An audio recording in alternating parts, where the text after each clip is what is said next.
the Startup Scale Up Show, a podcast that inspires entrepreneurs to create meaningful businesses and pursue their passions. My name is Demi Samande and I am a furniture manufacturer, best known for documenting my move to Lagos, Nigeria for hopes of business opportunities.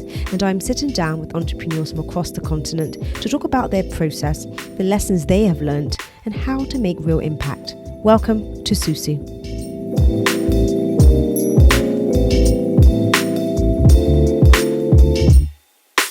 Sam has worked in the corporate communications department of Oando Plc, one of the largest indigenous oil and gas companies in West Africa, then progressed to head corporate communications at ENYO Retail and Supply, one of the fastest growing downstream retail companies in Nigeria. Sam went further to co-found his own advertising creative agency in Lagos, Nigeria, called the Hook Creative Agency.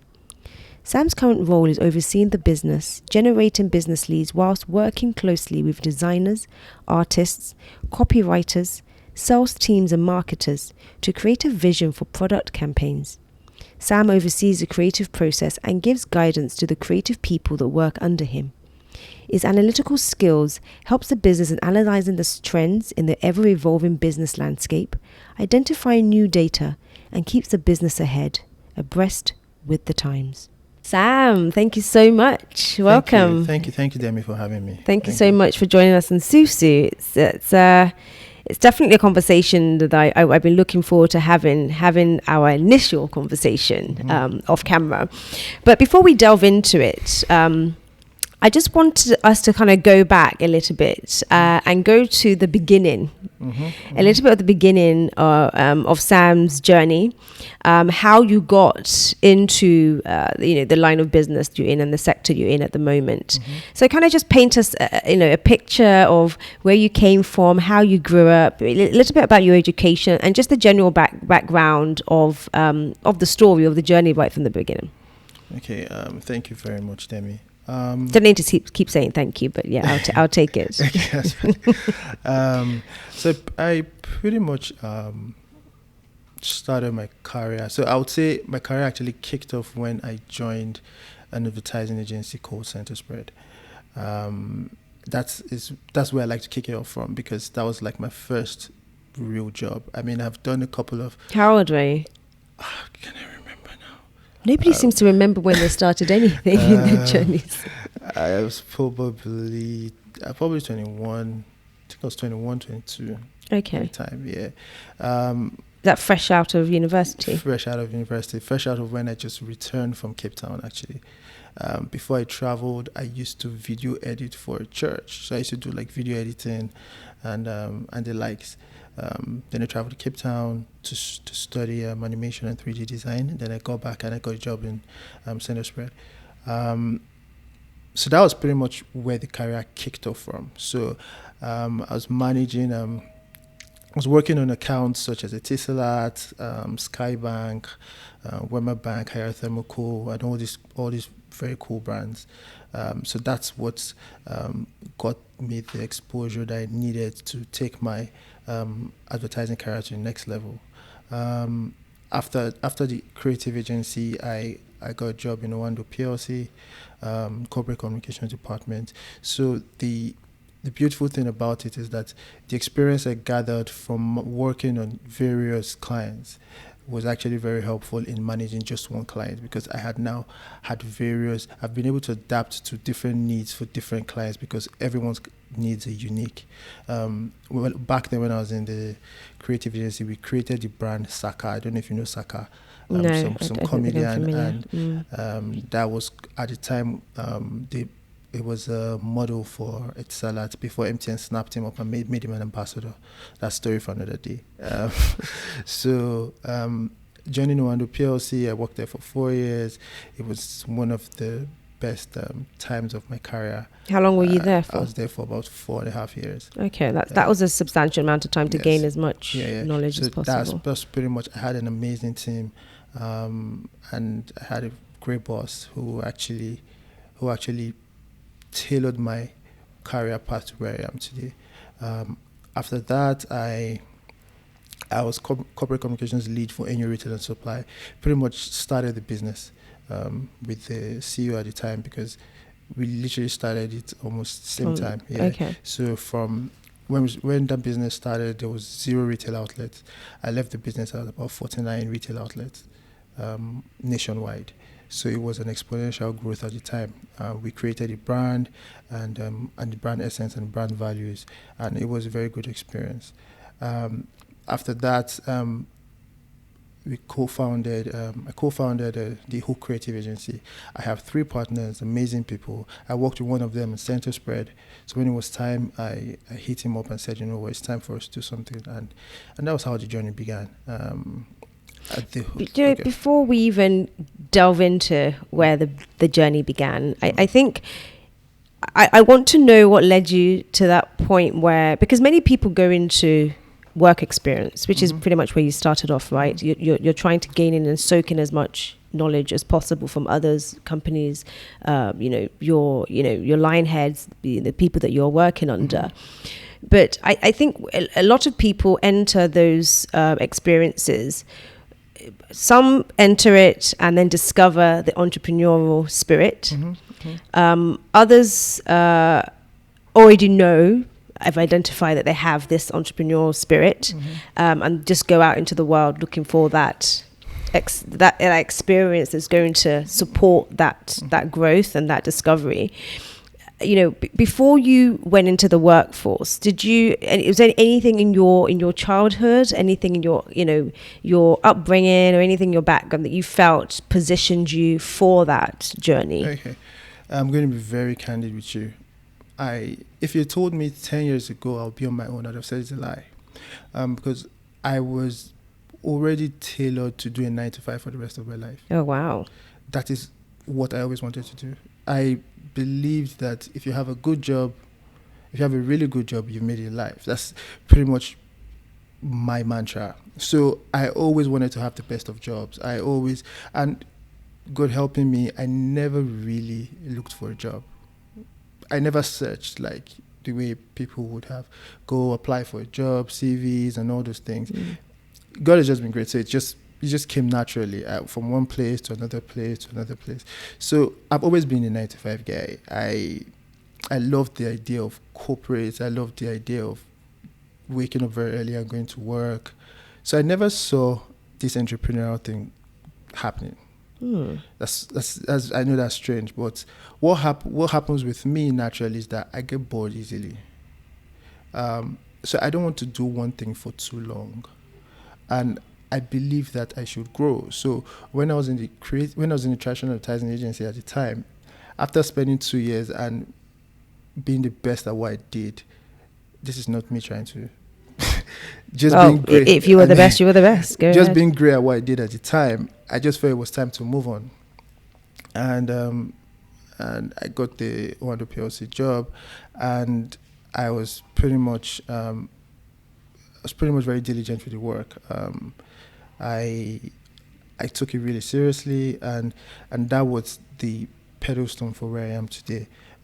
That's where you say you discovered that you had the potential to be an entrepreneur, or towards the later end, yes, because at the time I realized that I needed to do something more. I wanted to be more, and I knew that if I had stayed there long, yes, I would have gotten increase in salaries. I'd have gotten all those nice perks at the time. In fact, when I was about to leave, there was an increment in salaries, company-wide increment, but that was not enough. I just needed more. I'm a person who's I just like to take up new challenges. At the time, I felt like I've given all I could probably give at the time, and it was time to just get more. But what was the capacity of the role you were in? What were you doing in your day to day? So I was pretty much in Oando Plc the creative lead at the time. So I was doing art directing, and I was managing the creative so you visual weren't process. just necessarily doing the actual graphics and 3Ds and stuff yourself. You were actually a line head. Yes, but I was also doing it myself at the time. Alongside.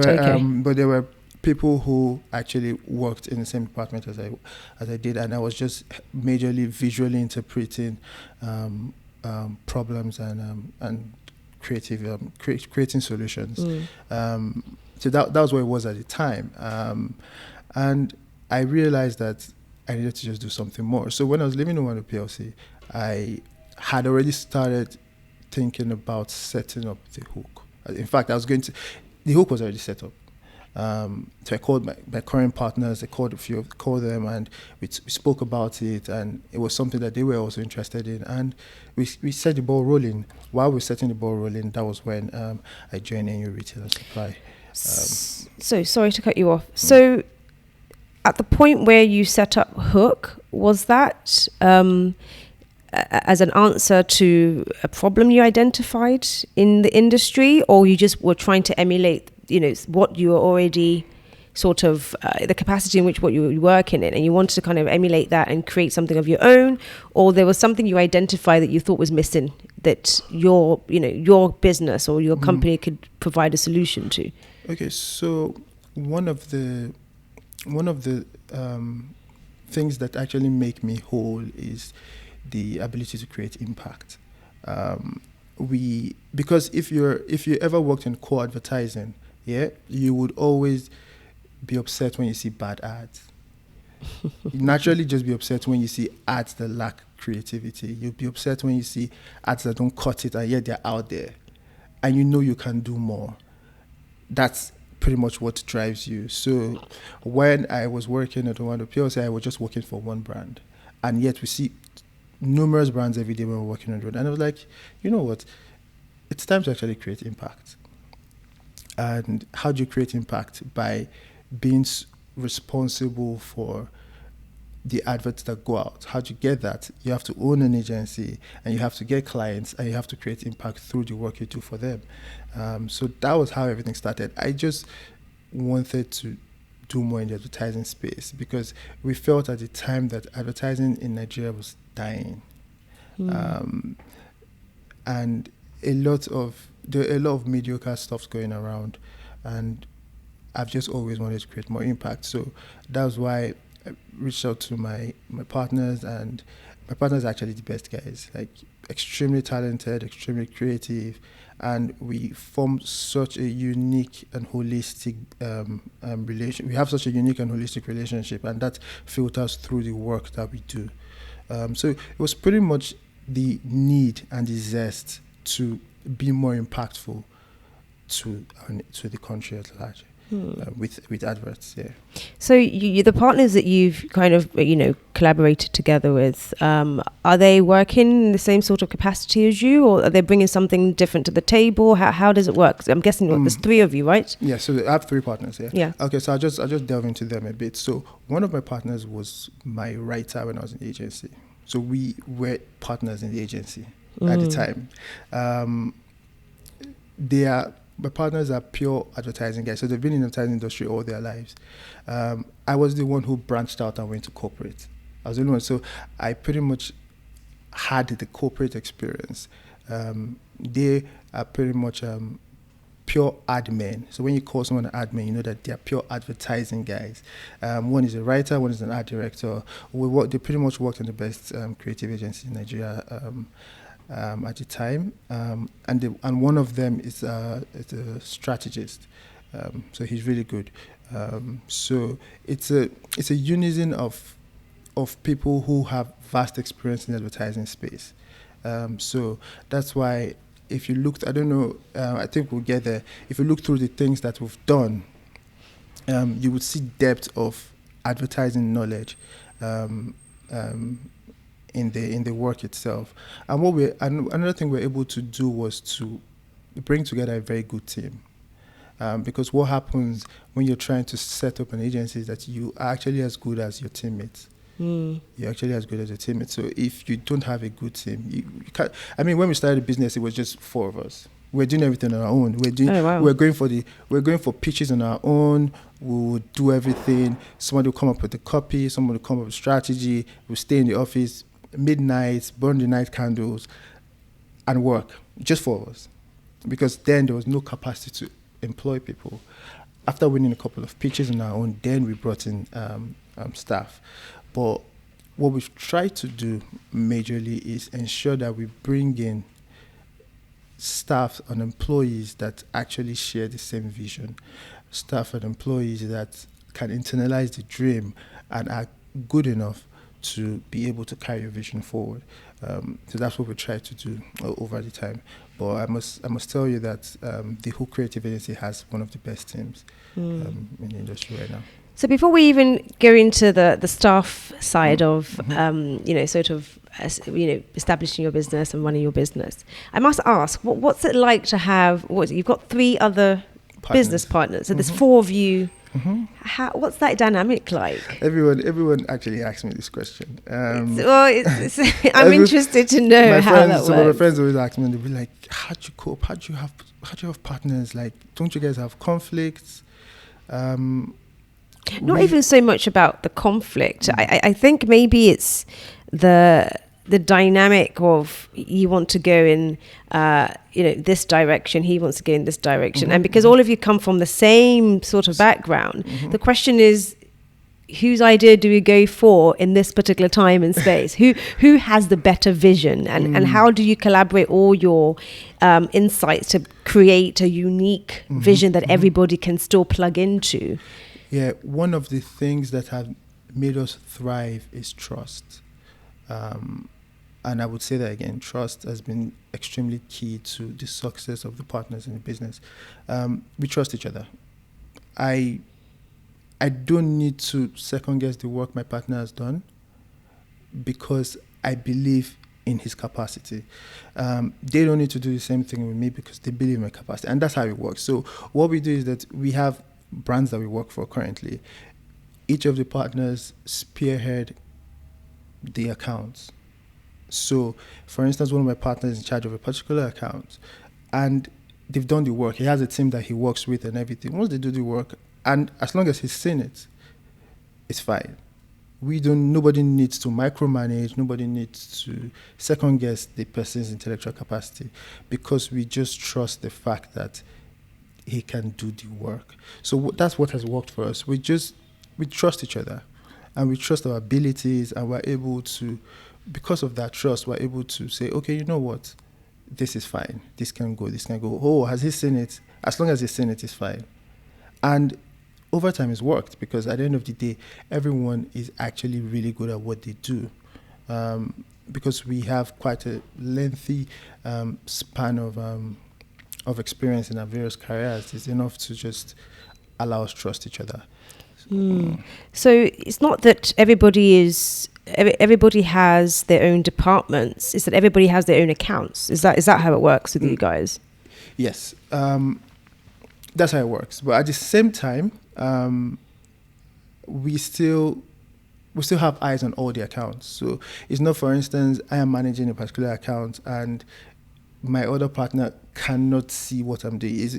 In fact, sometimes when one of the artists or one of the copywriters have done something, I can still look at it even if it's not my account. Do you understand? And as long as you give feedback that's constructive, they listen to the feedback and they'll trust. So I'm still just hammering on that trust. It's just the ability to understand that your partner has the know-how. Your partner is able to execute in the highest capacity ever. That's what has kept us going.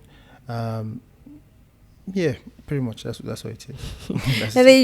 You're a good man. If that's where you guys are handling it, you guys are doing an incredible job because partnerships in business are not always the easiest. They're not an easy task at all. I don't have any partners per se, so I make a decision. I trust my team to make their contributions, and then I make an informed decision based on whatever is necessary for the task at hand. But I can't imagine having 4 different ideas, 4 different approaches that I have to sort of be like, okay, well maybe I can imagine it's quite a tough position to be in, but it sounds like you guys have it under control. Whenever you have the experience when it's not so under control, please make sure you let me know. I mean, we've had situations like that, to be very fair, during brainstorming sessions, and somebody comes up with an idea. They get very passionate, and someone's very passionate about his idea, and someone will be like, "Guy, this is not working now."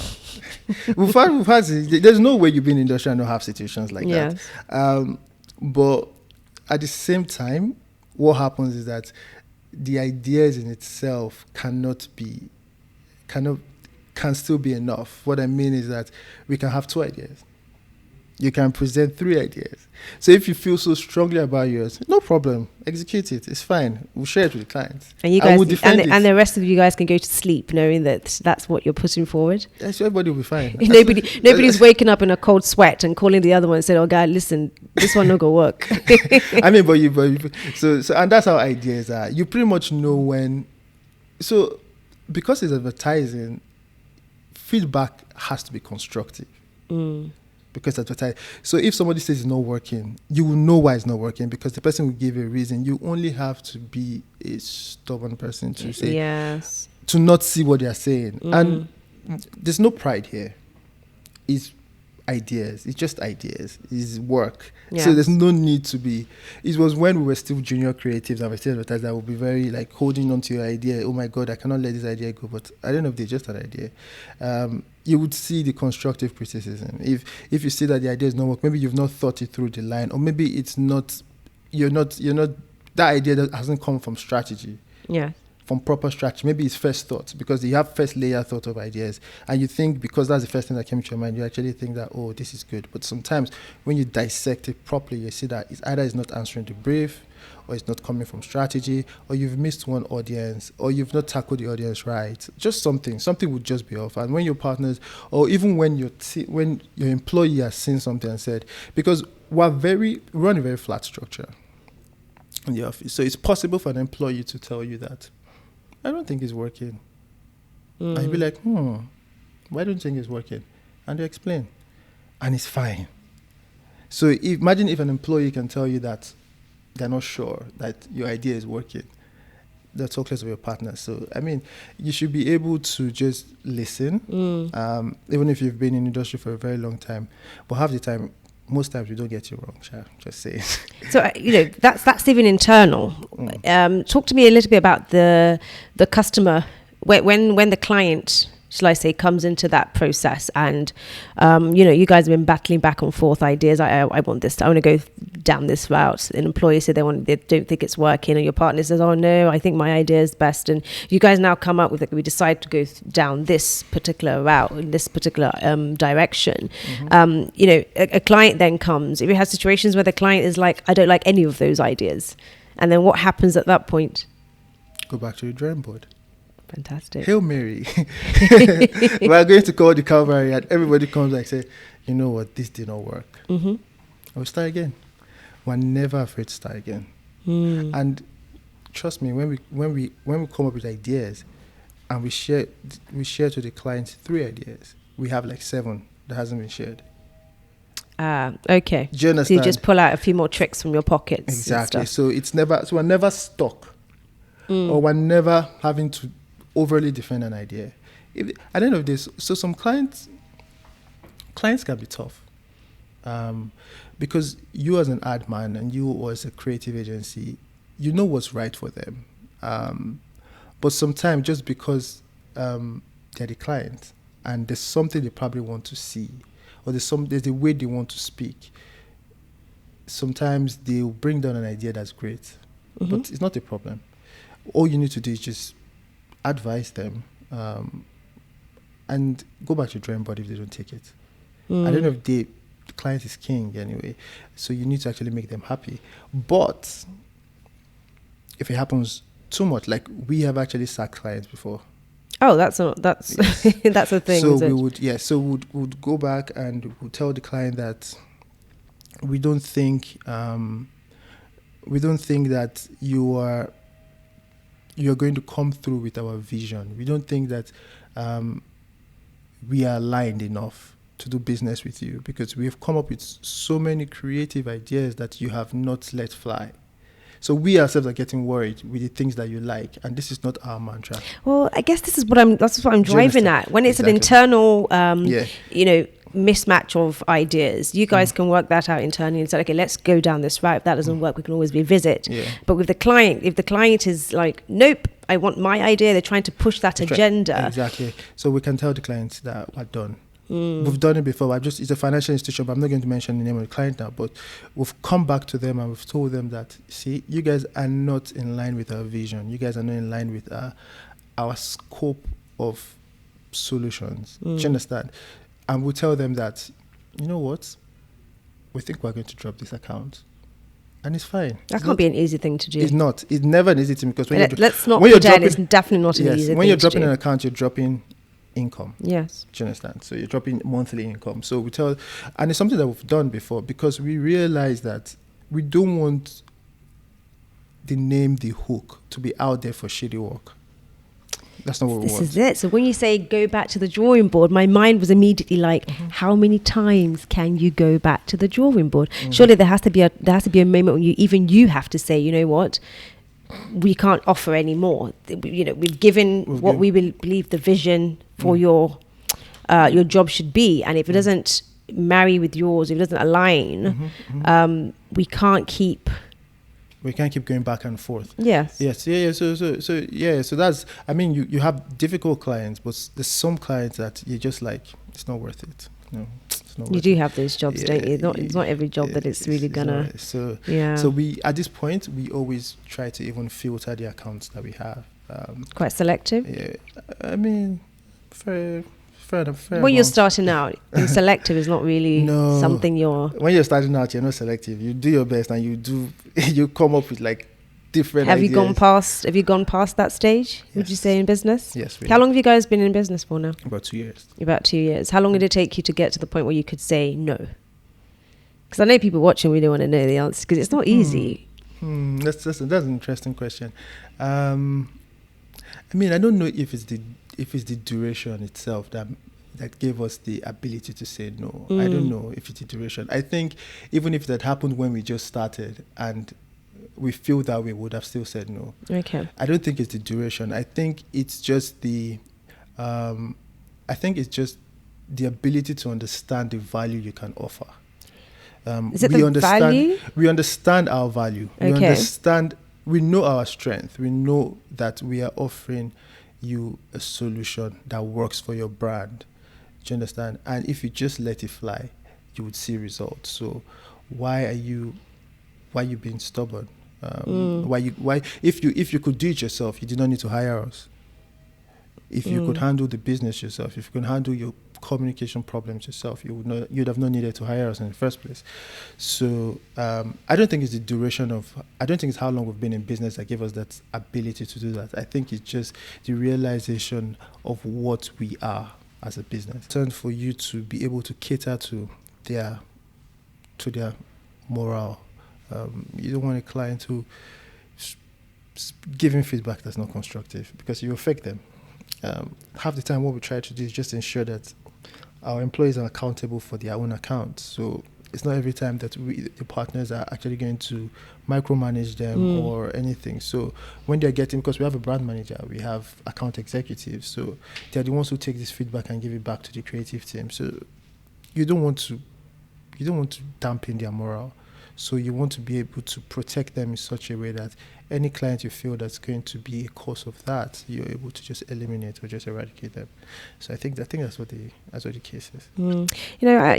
It's absolutely right. I always say that in your journey is a head, because you can't really be an entrepreneur if you're not managing people, and if you're not sort of creating that vision for a team and allowing them to be able to grow in their roles and to be able to flourish in their roles. So for me, I think that you're absolutely right. The morale is very, very important. We've had situations in the past where you've had a difficult client, and there's not even necessarily always a matter of a difficult client. Sometimes it's just a conflict of interest, or it might just be that the communication isn't always at its best between your staff or a client, and there's some sort of conflict.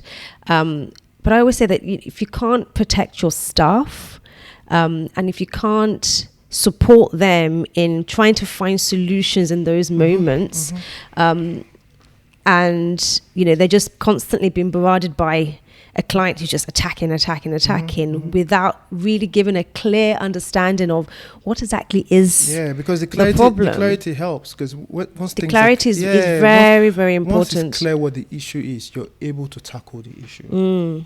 So you don't want to have clients that don't even know what their problem is.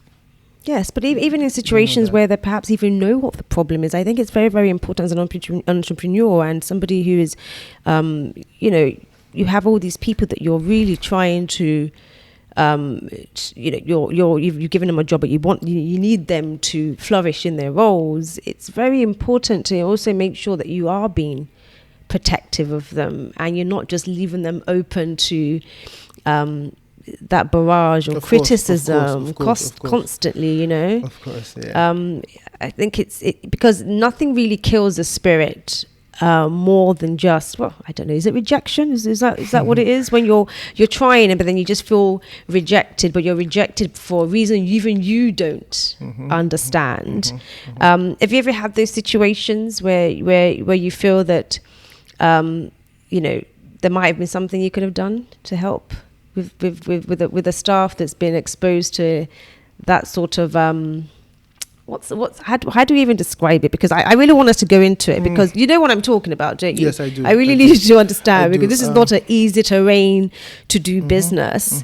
And when you have that situation as an entrepreneur, and let's not pretend Nigeria's tough, and you have that situation where we're open to all types of criticism, and sometimes it's no fault of our own. We just happen to be victims of the situation of the country. There are a lot of things here that we have to deal with, that I know, particularly for me, I don't have to necessarily deal with if I were in England. England has its own sets of issues, but there are certain things that we don't have to necessarily deal with. Let's say, for instance, now,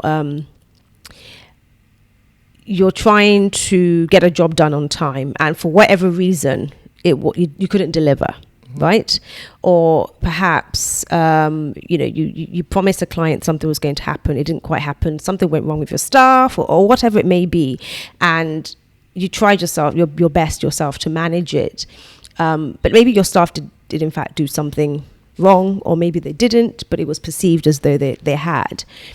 And you're being bombarded by this attack from your clients, and it doesn't seem to be working very well in your favor as an entrepreneur. How do you best manage that sort of conflict, in the sense where you have your staff here, your client here? Let me comment quickly.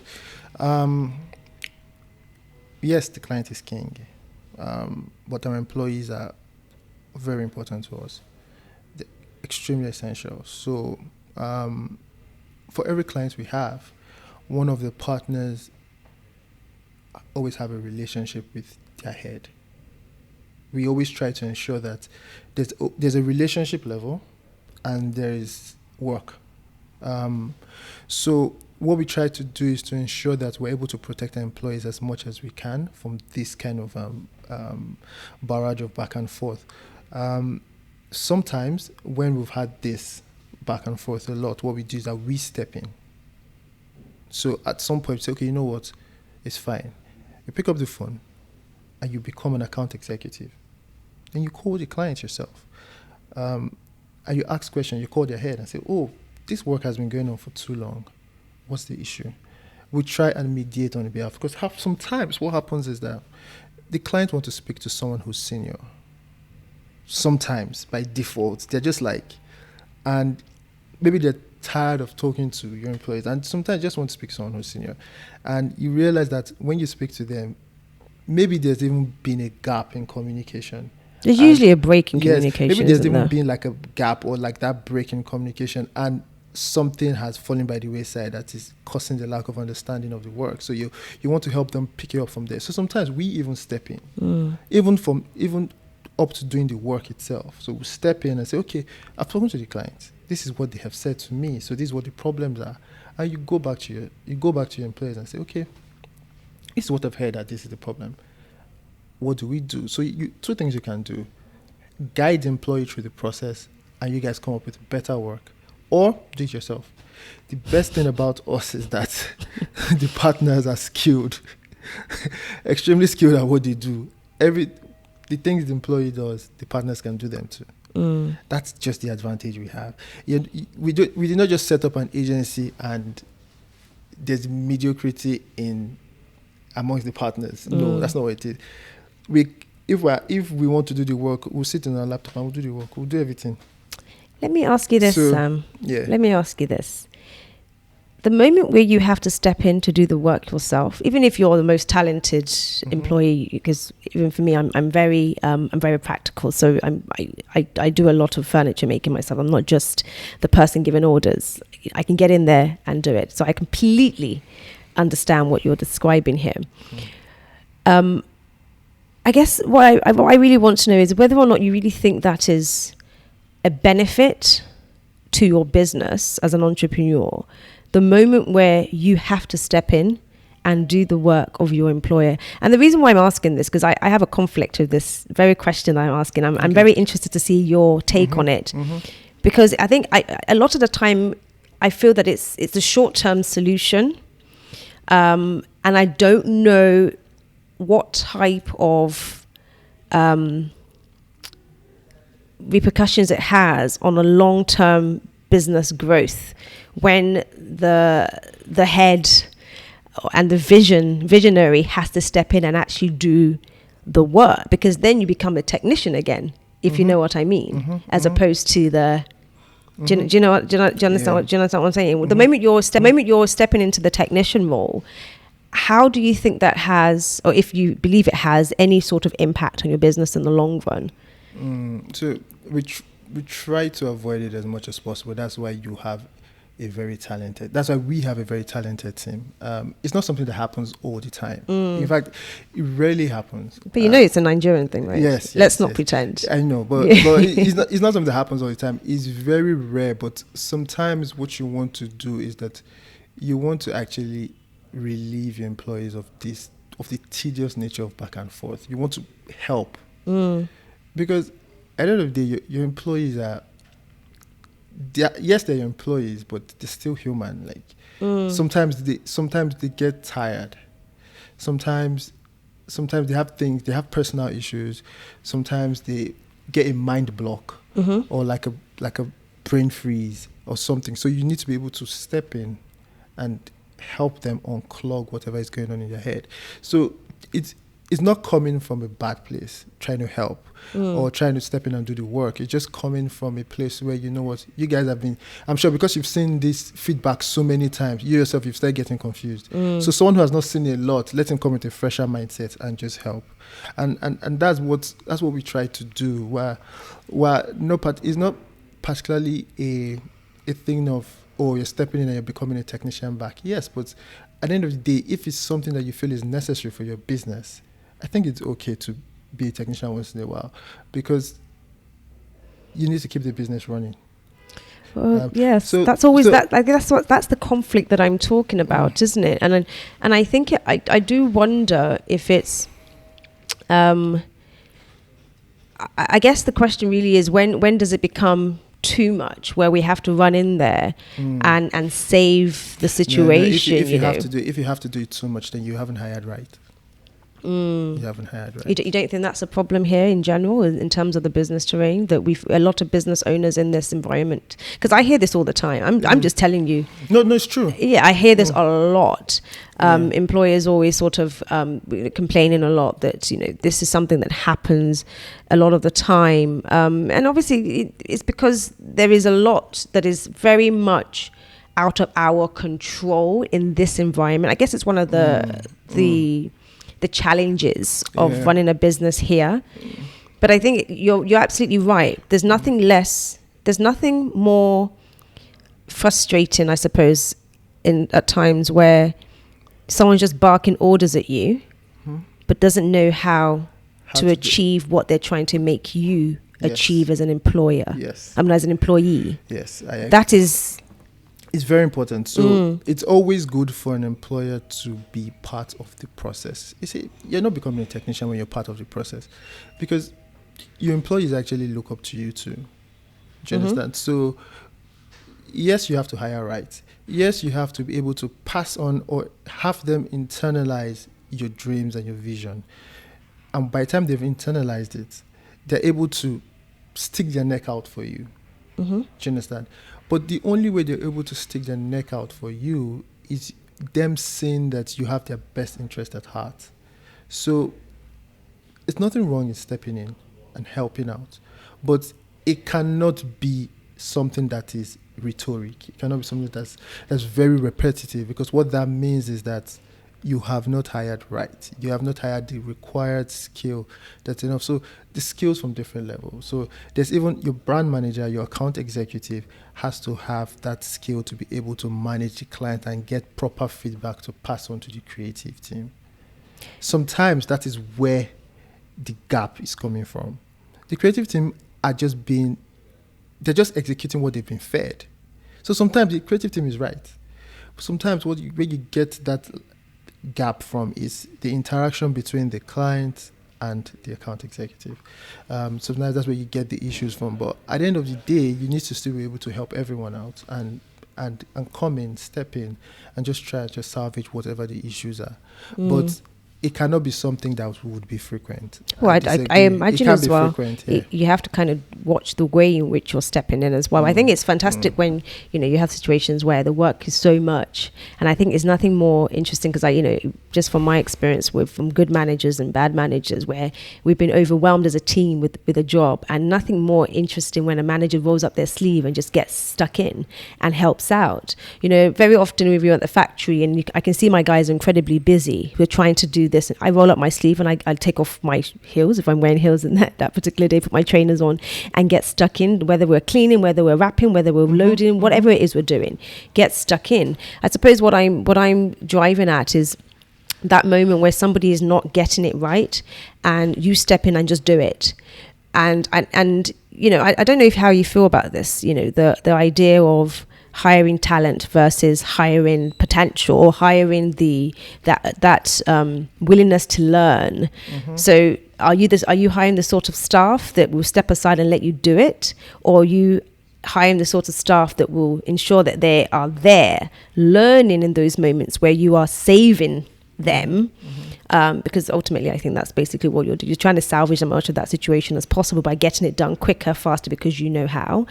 Are they the sort of employer that will just step aside and just let you do it? Or are they taking full advantage of that moment and actually learning and watching even closer how you're doing it, so that next time they're able to execute better?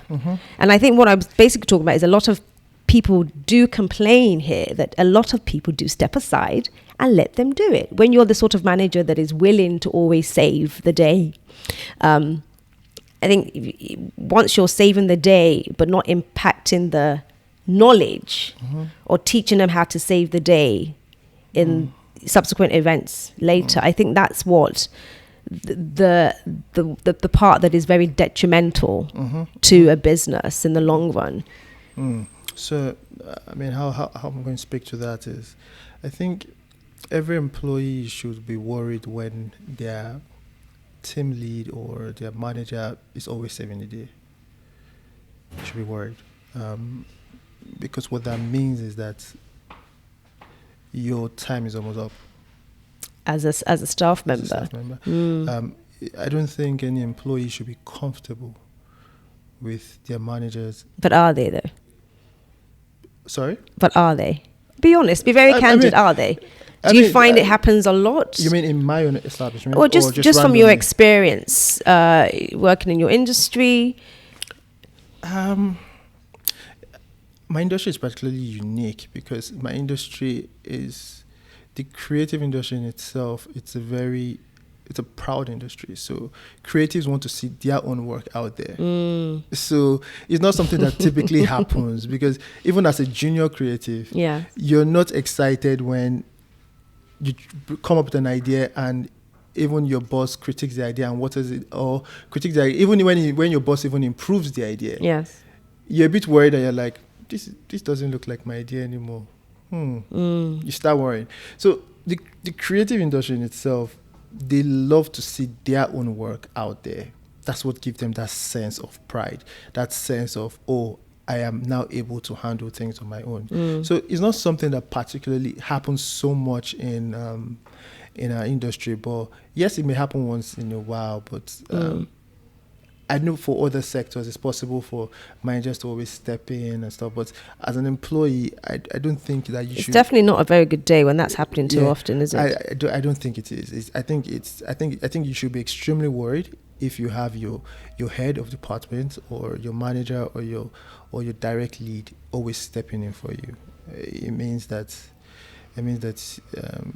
it's some level of inefficiency, because once they do it once, they do it twice. You should be able to learn and be able to handle things on your own. So I think that if there are any employees out there and this is happening to you, you need to actually buckle up. Well, what would you say to the actual employer that, because, I think I was having this conversation with a friend, I believe, not too long ago, that letting go factor as the owner of the business, the person who basically built this thing from inception and has been sort of nurturing it all these years, and then you have to entrust people, because by the moment you start hiring staff to come in and take over certain roles that you did yourself, because I think I imagine when you guys started you were doing everything yourself before you were in the positions to start then hiring. Did you ever find that letting go was a difficult thing for you, trusting others to just hand over to others and trust that they're going to do it well? Or do you still have that struggle like a lot of entrepreneurs do? I mean, now we don't. Now the struggle is no longer there. Now, because you guys are bosses now. Because we've employed right. Because we've hired right, and once you hire right, those are the problems you eliminate. But when you're starting off, you tend to make mistakes with your hiring process, because first of all, you're not hiring the best talent because you're trying to manage cost.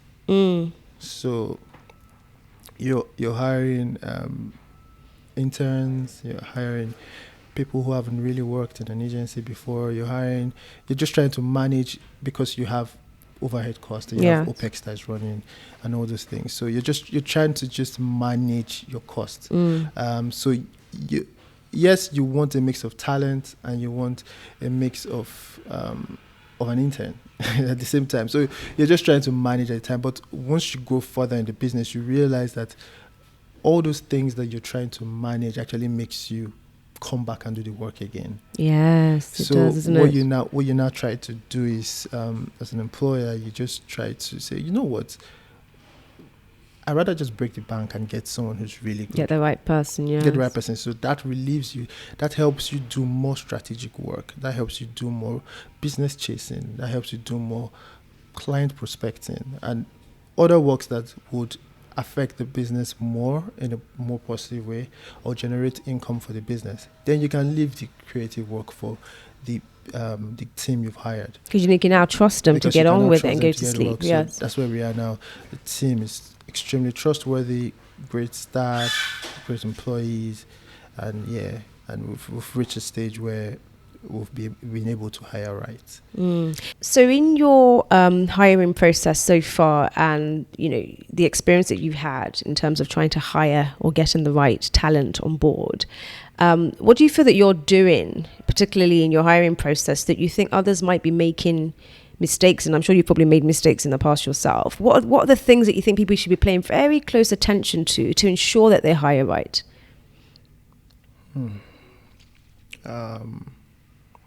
That's a very good question. Aside skill and talent and know-how, it's very important to be able to find out about someone's how do I put it, morals, because what we realize is that the most talented people are really restless. The most talented, because what's happened so far is, I'm talking about the creative industry now. The most talented people are people, they really don't like to be in one place for a long time. You need to be able to have tests that caters to your vision and see if this person has the ability to internalize your vision.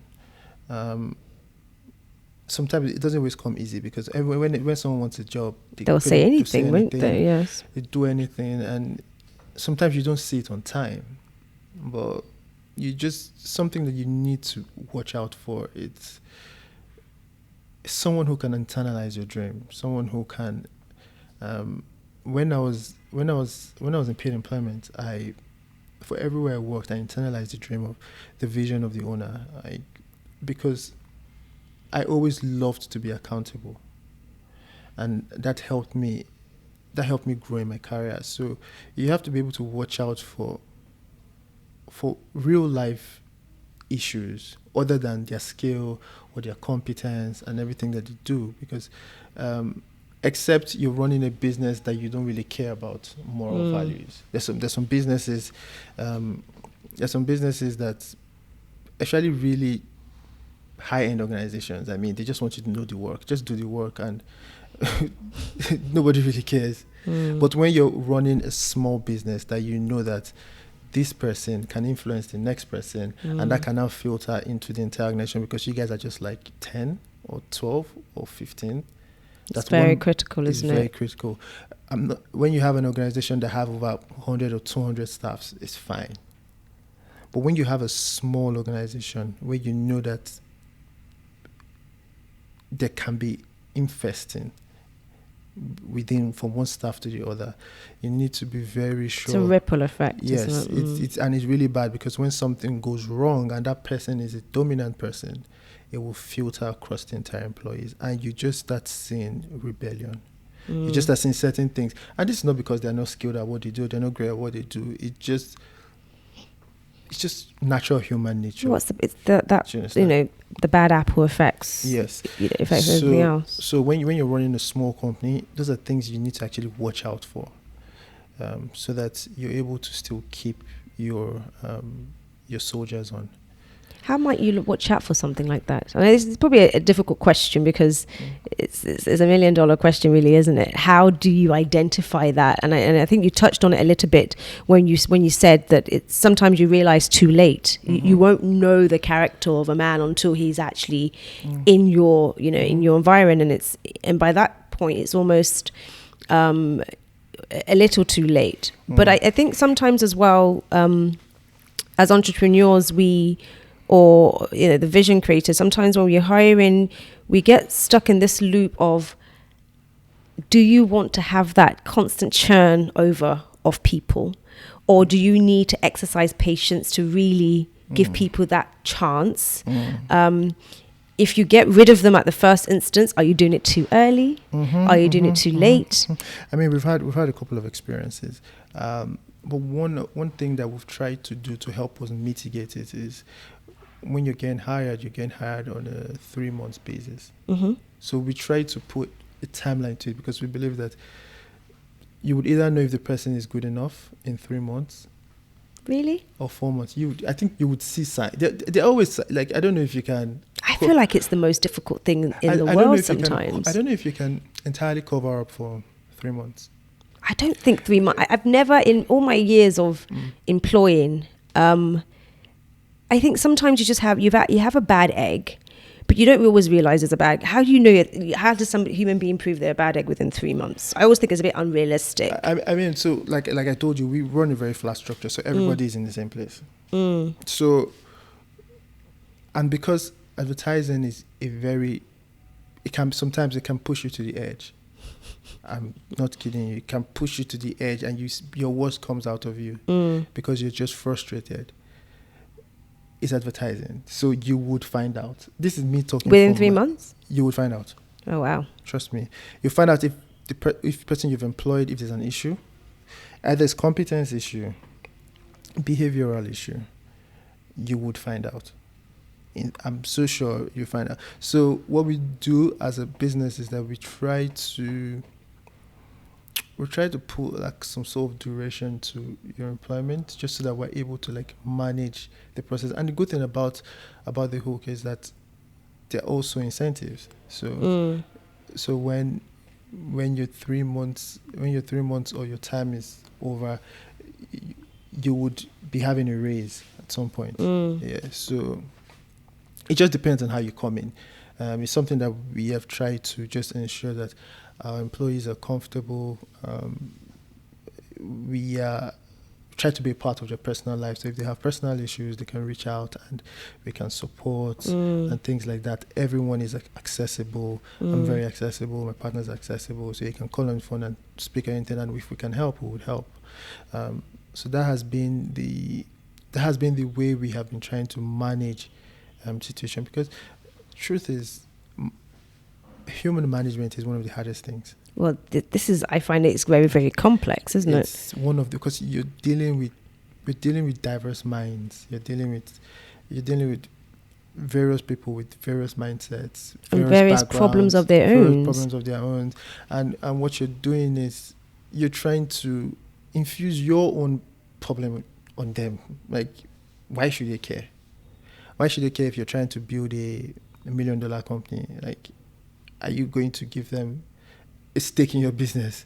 So those are the things that you have to watch out for. You have to be able to. What we try to do is that we try to ensure that their problems are our problems, and that's why we always encourage speaking out. So if you have an issue, open dialogue is very if you critical. have an issue, just speak out. Don't die in silence. If you have a problem, speak out. The pandemic has really revealed a lot. It has led to new forms of managerial techniques, because now you're not seeing them every day, but yet you still have to work in the same capacity or even more. So understand, and you're dealing with a generation that is very woke, sort of. So so they can just wake up and tell you that they're not doing it again. They're like, I'm tired. Do you understand? So you have to be really mindful, and you have to ensure that they love you as a business. And any business that caters to the welfare of the employees, it's almost impossible for the employees not to do right by them. So I urge employers to really, really care for their employees. Like, care for them, because when you're not there, they're the ones who take over your business. They're the ones who handle your business. It's a no-brainer sometimes, isn't it? It's like, if you're going to trust these people with something that you've built from the ground up, they need to be somehow. People can't give their best a lot of the time when you're not able to at least have that open dialogue whenever they're having challenge. Because let's be honest, COVID, like you mentioned, has really strained people who were already very strained before. Yeah. And I think sometimes we probably just underestimate the psychological aspect. Everyone's thinking, financial, but it's also very much psychological, emotional well-being. All of that has really been very strained amongst a lot of people during this period. And human beings are just complex. And this is what I'm saying, back to my point of, do you really know what somebody's capable of within 3 months? When situations like the pandemic now happens, and it's now like, whoa, how do we even begin to even manage this on top of everything else that they were you sort of managing before? And this whole conversation of how much can you do for your staff? Because fundamentally, we're not multinational companies. I'm sure we would love to be there, but we're not quite there yet. As an entrepreneur, you're striving yourself, you're trying every day, you're pushing, and then you're now responsible for these people who have a set of their own problems as well. And then you're trying to make wise decisions as you guys are going along. How much can you do? How much can you stretch out and say, okay, I'm with you. I can help you with your problems and all of that, and still carry. Do you understand what I'm saying? Yeah. So truth is, you need a workforce that is encouraged. You need a workforce that is able to put aside their problems a bit for you. So what you need to do is ensure that you also do that for them. You also need to put their needs first, even sometimes before the company's needs, because you need them. So, what were some of the challenges that you had during COVID? That's an interesting question. As a company, we thrived in COVID. We did not. Strangely, we didn't have so much issues. The staff, the employees they're always on deck. They had their phones. They picked up their calls. We did our work, even if it was sometimes was sleepless nights and everything. So I don't know if we had issues per se, but how we're able to mitigate is that we continued having our regular Monday Zoom meetings. We had Monday Zoom meetings, and we had a Thursday checkup, something we call Thursday check. So every Thursday, we call everyone and we speak about the work that we've done from Monday till the day. And everyone was quite responsible. What we tried to do was also help out. So people who needed data, we provided data for them. We sent. So there was always those weekly data. The ones who need a fuel for their generator, we helped them get fuel. So those are things that typically would be affecting their work, their real life issues. So we ensure that we stepped into these real life issues and just catered to these problems. When employees see that you're catering to their problems, I think they'll be able to give their best. So we cater to their own real life issues so it doesn't affect the business as a whole. And they were very, very, very responsive, to be very honest. They're quite responsive. Do you think that's because of the sector that you're in? I imagine that, comms during the COVID period, I can understand why you would strive, because I think there was an awakening that I noticed during COVID with businesses who are now feeling like, wow, COVID has come along and just swept them from underneath their feet. Whatever you were not doing before in terms of your communications, you probably need to revisit that, to have a relook at it and re-strategize. So obviously, I would imagine that your industry would be on the receiving end of that awakening, because now people are probably now reaching out and want to have that conversations about how can we possibly now reach our clients, because they can't necessarily come into our stores anymore right now. They can't interact with us like that face to face. How can we still ensure that we survive during this period? But I don't know if you if you had conversations with industries that perhaps were not striving so much. So in terms of the type of clients that you're dealing with at the moment, who are the type of clients that you guys are pretty much managing? And okay, so we have clients in the financial sector, we have clients in the oil and gas sector, and we have NGO clients. So I think it's majorly financial sector and oil and gas sector. It's pretty much the clients that we manage currently. Have you seen perhaps interest from other sectors at the moment? They're trying to post COVID-19. Have you noticed that? I mean, we get a couple of interests by the day.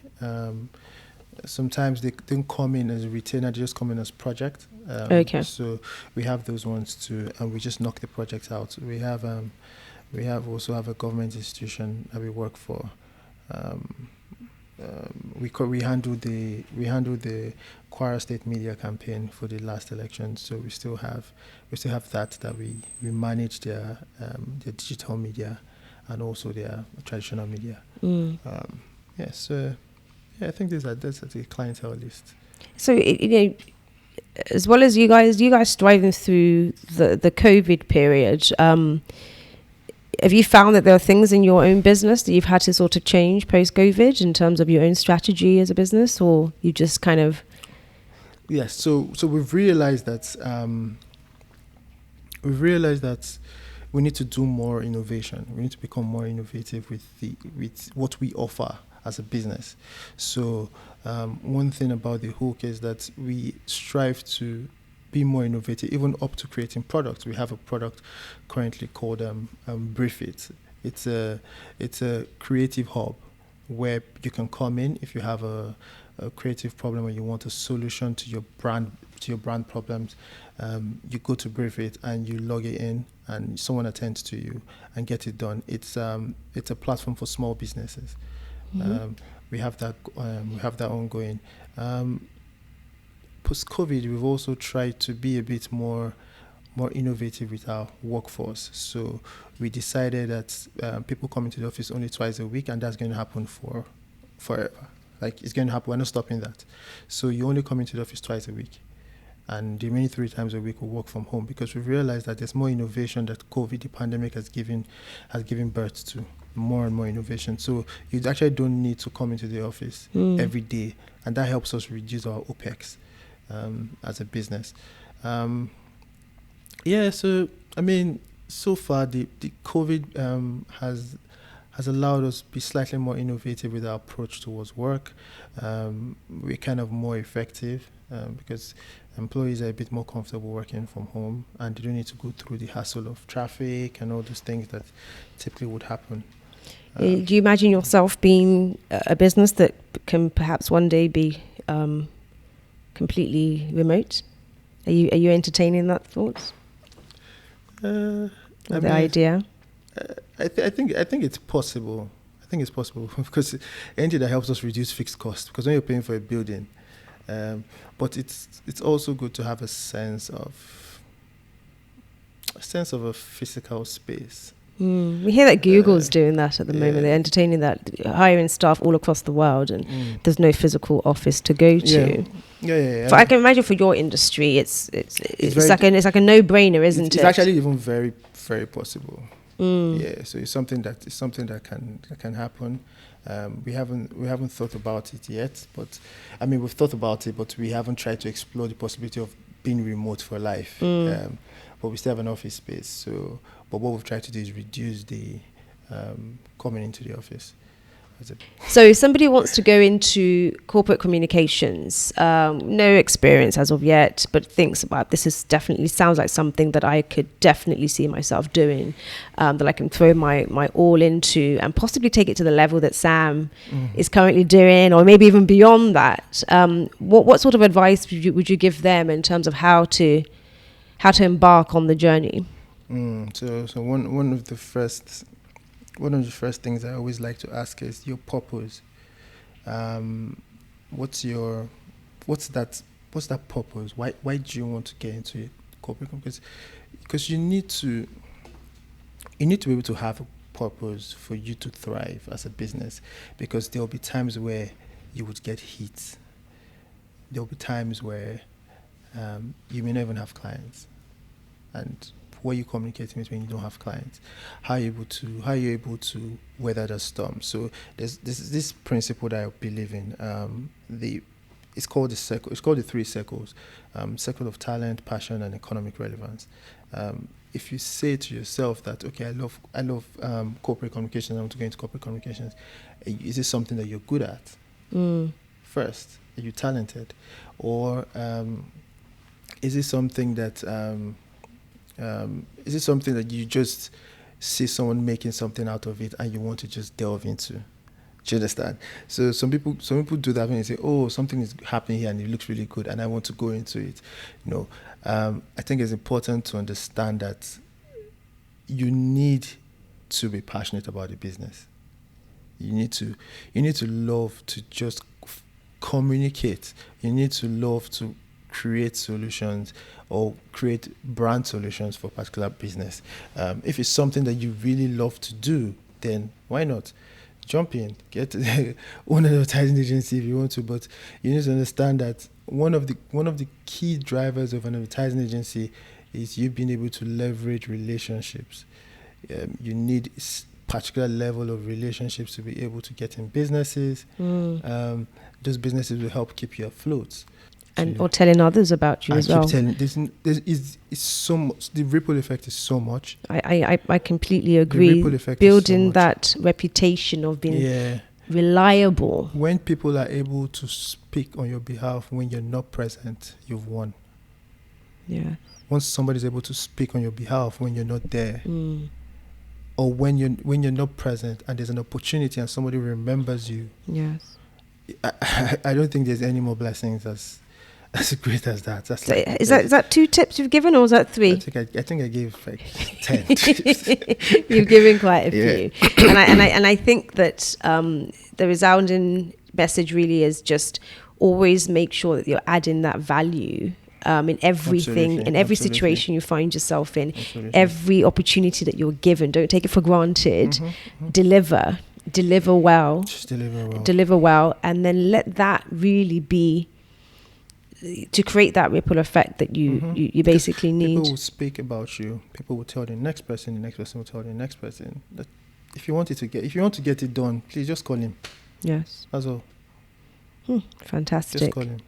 Fantastic. So, are there any opportunities on Hook for young aspiring people who want to build up their skill set before they even realize that to discover, shall I say, whether or not comms is the career path for them? Is there any opportunities for someone that might want to gain some experience? There are always opportunities. Yeah, always opportunities. Trust me. I think the Hook is the only company that has employed pre-COVID and during COVID. I think we've employed like 2 staffs. Oh wow, fantastic! People are laying off while you're hiring. So that you're definitely doing something, right? You're being so modest about it when I asked you. But absolutely. I think it's an essential because that talent constantly needs to be fed, especially in your industry. I imagine, because I do remember in Nigeria where advertising was terrible. I didn't even grow up in Nigeria, and even I was like, oh my goodness, half the stuff you see, like what's going on. But I've also noticed in recent years that change, something has happened. I think either people have increased their standard in terms of what corporate marketing or comms or communication as a whole in Nigeria and Africa should be. I don't know if it's because people are more exposed or the wave of the internet, people are seeing more, they're experiencing more, but something definitely has really changed in the last few years from my observation. And I do hope that it just keeps growing and growing and growing every day with companies like yours just upping that standard each and every day. So how might somebody reach you if they are looking to sort of learn from you guys? We have are you asking for my phone number? I'm not asking for your phone number. I'm married. That will land me in a lot of trouble. Wow. But yes, I love that defense. If somebody wanted to reach out to Hook, whether it's an apprenticeship, a job role, or maybe even a possible client. You can hit me up on LinkedIn or on Instagram. We have a Instagram account called thehook.ng. You can send us a DM. My personal Instagram account is called J Trafford, JAYTRAFFORD. My LinkedIn is Sam Ochonma. You can just send me a message on LinkedIn and that'll be fine. All right, Sam, thank you so much. It's been a fantastic session with you, and I think that I think people will be in touch. I imagine there will be. Absolutely. We'll be dropping Sam's details at the bottom of this video and this podcast, so you guys can basically reach out and basically just ask what sort of help you guys can render for their brand or their businesses at this point. You and I probably need to talk. I'm sure there's a lot you guys can do for us. Absolutely. I hope you guys have taken some really good nuggets from my session with Sam, and I've definitely learned a lot. So there you go, guys. Thank you so much for tuning in to Susu Podcast today. I know you could be watching and listening to any podcast in the world, but you chose to listen to ours. Thank you so much for your time. And as per usual, have a wonderful week. And don't forget to be extraordinary in the way that only you can be. Take care, guys. Bye.